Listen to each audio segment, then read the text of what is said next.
¿Cómo están? Como hemos visto en este programa, el sur de Chile ofrece ventajas indiscutibles para la producción de leche. Durante buena parte del año, las praderas sureñas lucen verdes y vigorosas, lo que garantiza disponibilidad de alimentos para las vacas. Sin embargo, en la última década, todos hemos sido testigos de los efectos del cambio climático en gran parte del país, donde la zona sur no ha sido la excepción, registrándose una menor pluviometría y sequías en meses donde las lluvias antes eran abundantes. Con este escenario, el riego se ha vuelto una herramienta cada vez más necesaria para los productores de leche. Por eso hoy queremos conocer más sobre esta tecnología, su importancia para la lechería y cómo se ha convertido en un aliado estratégico para los productores sureños. Quédate con nosotros, soy Nicole Casper y aquí comienza La Vida Láctea. La Vida Láctea es presentada por la Asociación de Productores de Leche de Osorno, Aproleche, y Agroriego Tattersall.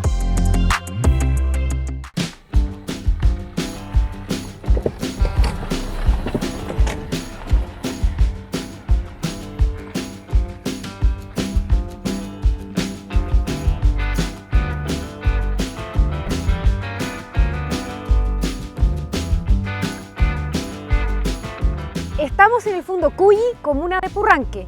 Nos acompaña Daniel Helt, productor lechero, con quien vamos a conversar sobre una herramienta estratégica que es el riego tecnificado. Daniel, antes de entrar en materia, cuéntanos un poquito de tu historia y las características de este campo. Bueno, mi historia es que yo no soy agricultor, soy oficial de ejército en el retiro, tuve 24 años en el ejército y ya llevo ahora entrando al cuarto año en el campo manejando la administración de este predio. ¿Y qué te llevó a tomar la decisión de transformarte en agricultor y productor lechero? Bueno, yo creo que es más un tema de vocación, lo que uno lleva en la sangre de nacimiento. O sea, ¿tu familia era de acá? Sí, mi familia es de acá, yo ya soy la tercera generación en este predio.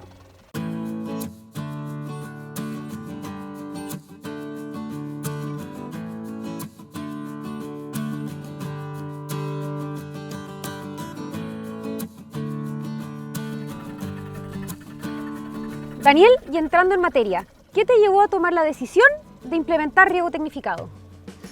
Bueno, la verdad que en la época estival el pasto se seca bastante, entonces eso hace que se necesita tener forraje suficiente durante el verano para poder producir leche.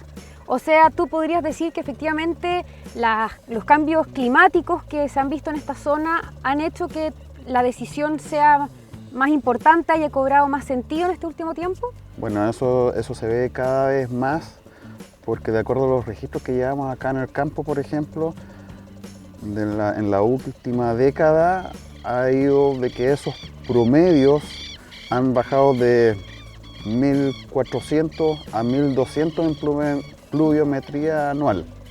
Entonces, claramente la baja en la humedad se está notando fuerte. Oye, Daniel, y aprovechando que tenemos el riego de fondo, sabemos que hay varios tipos de riego tecnificado. ¿Por qué escogiste el Keyline? Básicamente por un tema de costo-beneficio, ¿ya? A diferencia de otros que existen, otros que son mejores, pero también está el golpe económico que uno tiene que enfrentar y este es el sistema que más se adapta de acuerdo a este predio. Oye, y para saber cómo partir un proyecto de riego, ¿qué fue lo primero que tuvieron que hacer para poder implementarlo? Bueno, lo primero que todo tienes que ver si es viable poder regar o no. Es decir, primero tienes que tener agua. Si es que haces pozo profundo, en este caso nosotros tenemos tranque. Acumulamos agua durante el año y esa es la que utilizamos durante el verano. Este riego lleva mucho más tiempo de lo que yo llevo acá en el predio. Sí se han hecho algunas mejoras. Hasta el año pasado teníamos 23 hectáreas de riego, aumentamos a 45.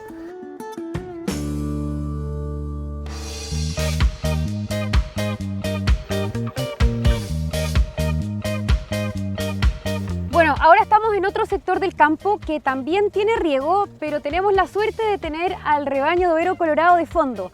¿Nos podrías contar entonces cómo es que funciona este sistema keyline o riego por taza? Bueno, este riego por taza, ¿no es cierto? Por cada pampa o sector de riego tiene un punto hidrante, ¿no es cierto? Es decir, donde sale el agua y ese punto va conectado a una línea, es decir, una manguera grande donde está cada una de las tazas, como lo podemos ver ahí, y esa se tira con un tractor cada 12 horas o cada tiempo determinado de acuerdo al plan de manejo de riego. ¿El largo o el radio de lo que riega, eso de qué depende? ¿De la presión o de lo que ustedes manejan para regar lo que ustedes quieran? No, eso, bueno, efectivamente eso va de acuerdo a la presión, pero también a la capacidad técnica que tenga el sistema de riego en sí. Nosotros lo tenemos regando a un radio de 7 metros. Y eso hace de que nosotros podamos planificar el riego en la pampa. ¿Vamos a verlo? Vamos.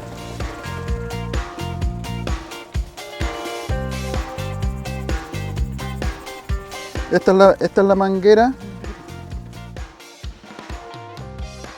Pero es grueso.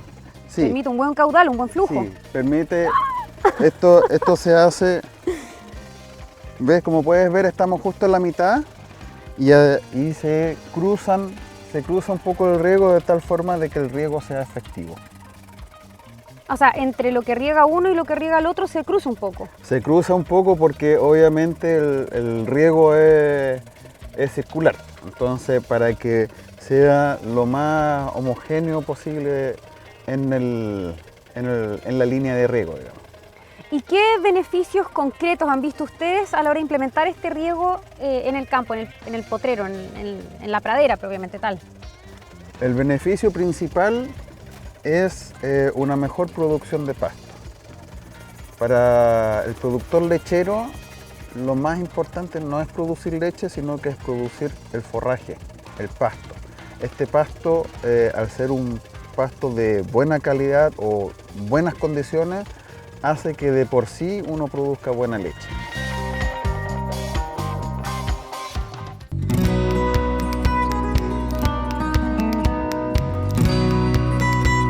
Estamos con María José Dañino, ingeniero agrónomo de Agroriego Tattersall, empresa especializada en proyectos de riego. Me imagino que muchos tienen la idea de que en el sur de Chile llueve todo el año y que es bastante curioso escuchar de que se riega en esta zona. ¿Cómo han visto ustedes cómo ha afectado el cambio climático para ir implementando estos proyectos de riego en la zona? Ya, toda la razón, Nicole. Con el cambio climático lo que ha pasado en los últimos años es que las precipitaciones han ido disminuyendo, pero las temperaturas también han ido aumentando. Entonces, antes, cuando llegaron las primeras empresas de riego acá a la zona, pasaba mucho que, no sé, pues algunos productores decían, oye, pero esta persona está loca que va a instalar riego, ¿cómo va a gastar dinero en eso? Y ahora ya es algo fundamental que hay que hacer, es casi que un requisito para los productores. Ahora, no solo ha cambiado la cantidad, sino que también cómo se distribuyen estas lluvias durante el año. Porque obviamente en invierno llueve más, pero en verano antes siempre llovía y era bastante recurrente. Ahora, este último año sí hemos tenido más suerte con las lluvias, pero años anteriores han sido muy secos. Y esto ha impactado a los productores de forma de que antes no tenían que invertir en riego y ahora sí tienen que invertir más en riego, en fertilizante y en mejorar la calidad de la pradera para generar el alimento la pradera es parte de la ración del alimento de las vacas al final. Entonces, en el fondo, hoy en día con el riego nosotros nos aseguramos, o los productores mejor dicho, se aseguran de que tengan el alimento correspondiente en tiempo, forma y calidad para poder nutrir adecuadamente a sus vacas y así tener una mejor calidad de leche. Bueno, hemos aprendido en estos capítulos, ¿cierto?, que la calidad del forraje es fundamental para que efectivamente que la leche que se produzca también mantenga esa calidad. Así que el aporte que hace el riego tiene que tener un impacto realmente positivo en lo que es la producción de los lecheros. Exacto, porque además lo que te favorece el riego es lo mismo que cuando uno alimenta a un niño. Tú le vas dando alimento a medida que lo va requiriendo y eso te permite su nutrición y desarrollo en el tiempo. El aporte que te da el tener riego versus no tener riego es un aumento del rendimiento de alrededor de un 20-25%. ya que potreros que no están siendo regados versus los que sí se están regando tienen una diferencia de 3,5 toneladas de materia seca por hectárea. Que eso es mucho. Es harto.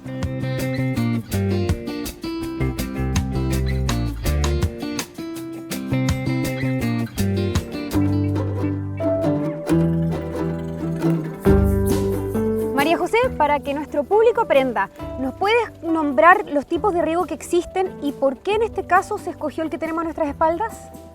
En la zona los principales tipos de riego que se utilizan son el pivote y los potes de aspersión móvil, que son estos que tenemos acá. ¿Por qué se escoge un pivote respecto a las tazas? El pivote se escoge cuando tú tienes superficies muy grandes y que no tienes tanto desnivel o diferencias de altura en el mismo campo. Te acepta cierto nivel de diferencia de altura, pero tiene un límite también, porque es una máquina que si bien tiene un centro fijo, después tienes una estructura que es como el radio de un círculo y que eso se va moviendo en torno al punto fijo, ¿ya? Pero la desventaja que tiene es que tú necesitas botar los árboles. Y en esta zona, como todos sabemos y podemos ver acá, hay muchos árboles nativos, antiguos y muy bonitos que hay varios productores que no quieren botarlos. Que también además con eso hay que hacer un manejo con CONAF. Y respecto a las tazas, se hace este manejo más amigable con el medio ambiente. Lo que sí, esto necesita de un operario o un regador que esté moviendo las tazas todos los días, porque por lo general estos sistemas tú estás regando un día y una noche y vas moviendo la taza. Cada 12 horas, 10 horas, ahí se va ajustando a lo que tenga según cada diseño y cada campo si va ajustando el riego con otras tecnologías que vamos a ver después. Me imagino que para implementar un proyecto hay ítems clave que van a hacer que este proyecto sea o no sea efectivo. ¿Cuáles serían esos tópicos para el caso del riego tecnificado? Lo primero que hay que considerar es si se tiene la fuente de agua o el caudal disponible. Y acorde a la cantidad de derechos de agua que uno tenga, uno después puede empezar a hacer una primera propuesta de diseño. Y esta siempre hay que validarla con una topografía, porque ya con esta topografía uno va viendo las diferencias de altura que hay dentro del área de interés de riego y así se escoge la potencia de la bomba y también que llegue el agua con la presión que corresponde según diseño, que llegue al punto más crítico. Y el otro punto clave a considerar es la electricidad, en el fondo para poder echar a andar todo este sistema. Y si bien se puede uno conectar directamente a la red eléctrica, que tiene cierto tarifado dependiendo de la zona, también se puede hacer con generadores y eso se puede no comprar o arrendar. ¿Energías renovables como paneles solares también se podrían implementar? Sí, se pueden implementar y más en la zona central se está haciendo eso con el riego.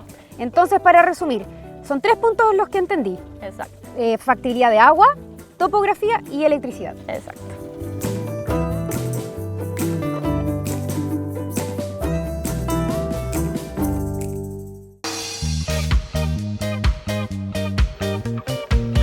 María José, nos movimos de donde estábamos hace un rato atrás. Tenemos detrás un equipo bastante innovador, tecnología. ¿Me podrías explicar qué es? Bueno, este es un punto de monitoreo de humedad, o bien como nosotros lo llamamos, un nodo de telemetría también. Esta tecnología, que ya lleva bastantes años en la zona, que se ha probado, es una sonda de humedad de praderas, de una tecnología neozelandesa, que está en el suelo bajo la pradera y se conecta con esta antena que pueden ver acá, con la cajita eléctrica, que eso es lo que llamamos nodo nosotros. Y en el fondo esta caja recepciona los datos y las manda a la nube. Y uno puede después ver todos los datos en el teléfono y en el computador, en la plataforma. ¿Y qué datos nos entrega esta sonda? Que es lo que es fundamental aquí para el manejo y gestión de riego, es el porcentaje de humedad del suelo y la temperatura del suelo. Entonces, el primer punto es lo que más nos interesa a nosotros para la gestión de riego, ya que el suelo tiene una capacidad de estanque para almacenar agua, igual que un vehículo. Piensen que tenemos X espacio para rellenar con agua y la pradera va a ir extrayendo cada día cierta cantidad de agua, que eso es lo que se llama evapotranspiración. Entonces nosotros vamos monitoreando cómo la pradera va extrayendo el agua día a día. Si hay días de más calor, obviamente extrae más que días que, por ejemplo, llueve, que ahí uno va ajustando también el riego y puede parcializar más o expandir un poco más la frecuencia de riego. Entonces, lo que te permite el riego, obviamente, es acelerar este proceso que naturalmente, como hay menos agua, que hablábamos antes, tú puedes hacer crecer más la pradera y sacarle más talajes o más cortes a la pradera. Y eso hace que haya mayor disponibilidad de materia seca y por ende más leche. Exactamente.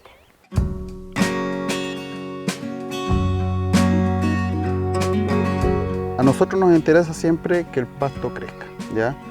El pasto crece más fuerte en primavera, tiene muy poco crecimiento en invierno y obviamente uno la naturaleza no la puede controlar. Pero sí uno lo que puede hacer en el verano es regar.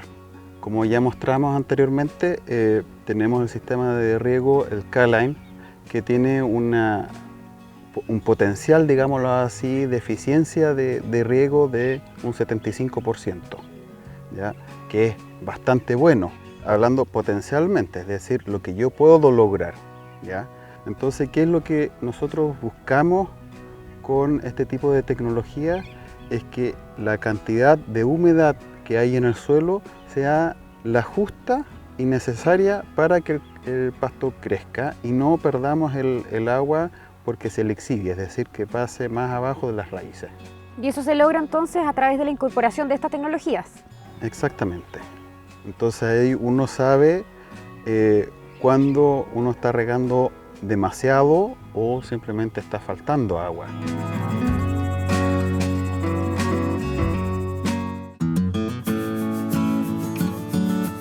¿Y el productor cómo gestiona la información que se obtiene de este equipo? Bueno, nosotros nos juntamos en un inicio con el productor y se hace una calibración de la sonda. ¿Qué es esto? Fijar los parámetros claves de máximo y mínimo de la humedad del suelo. Entonces, por ejemplo, este tipo de suelo está alrededor de un 40% de capacidad de campo, que la palabra técnica lo que quiere decir es cuánta es la capacidad del suelo que tiene para acumular agua en plenitud sin que esté drenando o perdiendo agua. Y el punto mínimo es cuánta es el agua máxima que se puede extraer.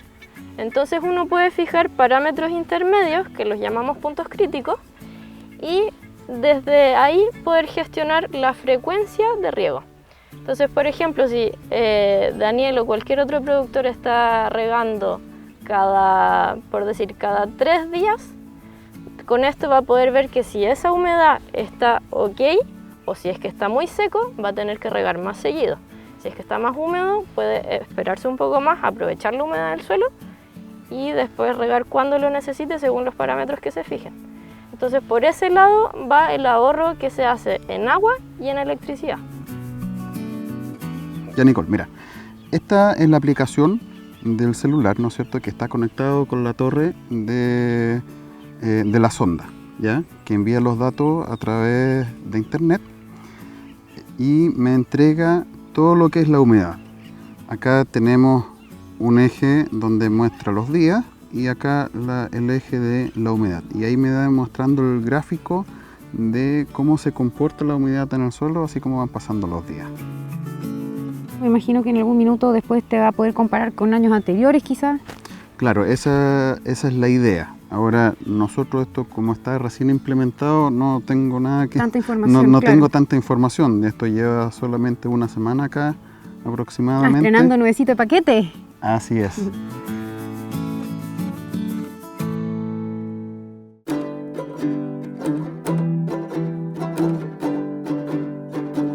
Tengo entendido que tienen un convenio con la Asociación de Productores de Leche de Osorno, Aproleche. ¿Me podrías contar de qué se trata? Por supuesto, el convenio que firmamos hace poco es más que nada una alianza técnico-comercial en que nosotros buscamos, por un lado, si bien podemos dar descuentos en venta de proyectos de distintos tipos, en estos mismos sistemas de telemetría y en venta de repuestos y en servicios de mantención de equipo, también buscamos un poco involucrarnos más con el gremio y también con el sector, el rubro lechero. Entonces también un poco interiorizarnos más con cómo son sus manejos y cuáles van siendo sus requerimientos en el tiempo, porque obviamente todo va cambiando y tenemos que ir innovando a medida que van cambiando las cosas. Entonces es un poco adaptarnos a lo que necesitan los productores día a día. Lo que buscamos nosotros con esta alianza también es ser el socio hídrico de los productores. Ir desde un inicio en el acompañamiento del levantamiento de un proyecto, en lo que hablábamos antes de qué cosas se requieren para hacer un proyecto. Luego evaluar el proyecto de qué cosas le acomodan al productor, qué cosas no, qué se modifica. Luego la implementación y suministro del proyecto, la capacitación de los equipos y finalmente la postventa que necesitan después cada ciertas horas de funcionamiento de los equipos. Y por otro lado, este tipo de productos ya de telemetría y gestión de riego para que puedan optimizar en el fondo su gestión y todos sus recursos. Entonces, o sea, es un socio estratégico para que el productor a base de la pradera pueda producir la mayor cantidad de leche posible. Exacto, entonces si tienes más optimizado tu sistema, vas a poder regar mayor superficie y también con mejor calidad, obviamente acompañado de otros manejos que hacen los productores como fertilización, los pastoreos y al final que tengamos, como buscamos, una calidad de leche mucho mayor.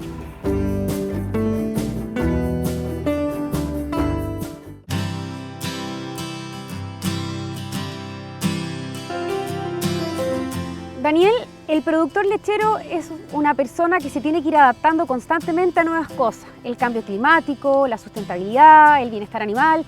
¿Cómo ves tú el futuro de la lechería?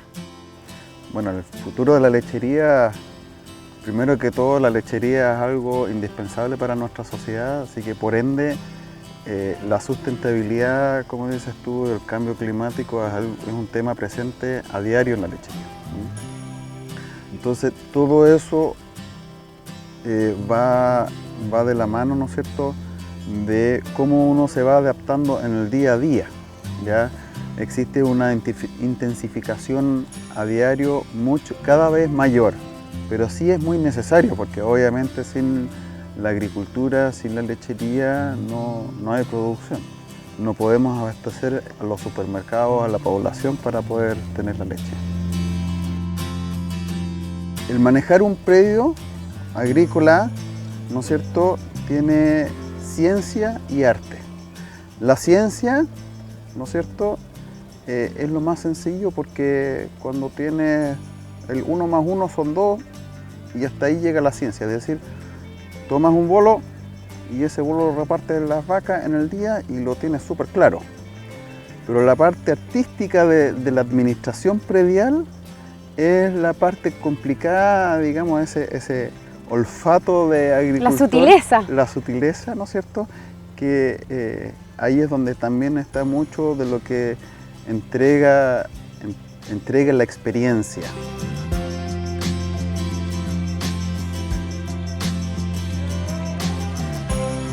Bueno, Daniel, muchas gracias por abrirnos la puerta de tu campo y mostrarnos estas tecnologías que están haciendo que la producción de leche sea cada vez más eficiente y por ende sustentable y amigable con el medio ambiente.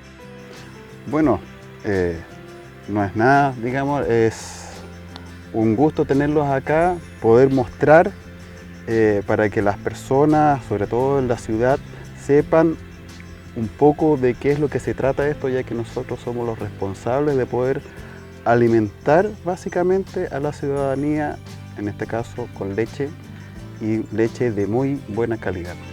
Por hoy llegamos hasta acá, así que los dejo invitadísimos para que vean un próximo capítulo de La Vida Láctea, como siempre por el canal de Aproleche de YouTube. Soy Nicole Cuthbert y esta fue La Vida Láctea.